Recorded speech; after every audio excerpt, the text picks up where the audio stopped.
Nous allons créer maintenant notre première requête monotable. Alors une requête monotable, comme son nom l'indique, ne porte que sur une seule et unique table. Ça va nous permettre de filtrer les enregistrements. Si j'ai une table avec des centaines d'enregistrements, je ne pourrai voir de cette manière-là que les enregistrements correspondant à un ou plusieurs critères.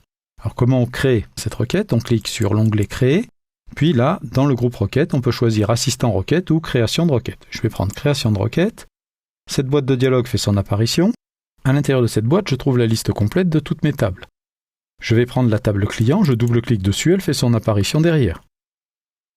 Je clique sur Fermer, je n'ai plus besoin de cette boîte, et je vais maintenant indiquer quels sont les champs dont je veux afficher le contenu.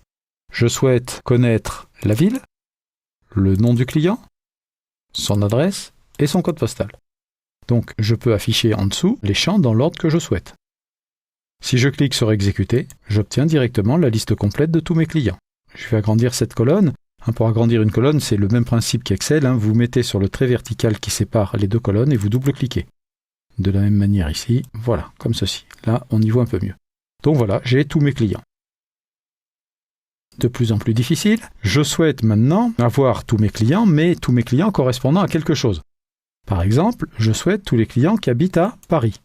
Je me positionne à l'intersection du champ sur lequel va porter mon critère, donc ici le champ ville, et je me mets sur la ligne critère. Puis là, je vais écrire tout simplement Paris. Voilà, si je clique sur Exécuter, je n'ai que les gens qui habitent à Paris. Je reviens en mode création, et là je me dis, ouais, mais la ville ici, c'est pas très pratique, j'aurais préféré avoir la ville au bout. Pour cela, il me suffit de prendre l'entête de la colonne. Vous voyez, je descends mon curseur tout doux, et à un moment donné, hop, j'ai une petite flèche noire pointe en bas. Je clique, ça sélectionne toute la colonne. Je maintiens mon curseur enfoncé, je me déplace. Ce qui me permet donc de déplacer ma colonne et donc d'obtenir le résultat présenté comme je le souhaite.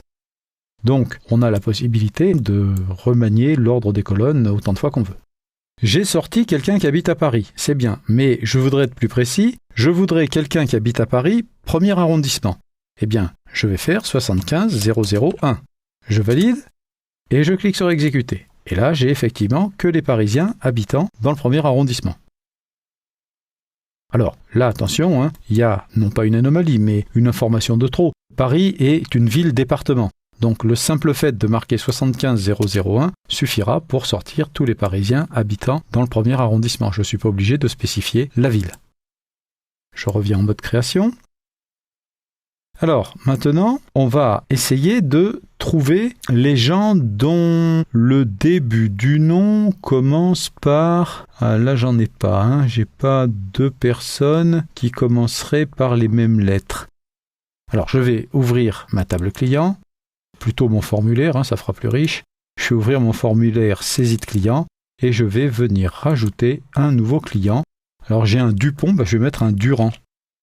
Voilà, comme ça, j'ai deux clients dont les deux premières lettres sont les mêmes. Alors ce client, il habite 70 boulevard Brune.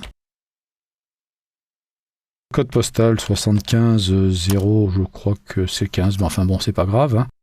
Et donc Paris.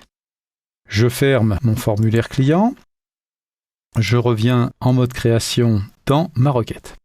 Alors, je cherche donc tous les clients dont le nom commence par du. Je vais écrire comme du, tout simplement. Alors ce comme, d'où je le sors? Eh bien, je le sors de là. Rappelez-vous, nous avions vu un élément qui s'appelait valide si dans la création des tables. Cet élément valide si, tous les opérateurs que nous avons vus dedans sont utilisables dans les requêtes, qu'elles soient monotables ou multitables. Et donc, si je regarde, j'ai bien un comme valeur. La valeur saisie doit être comme valeur. Donc là, ici, j'ai une valeur approchante de. Je réduis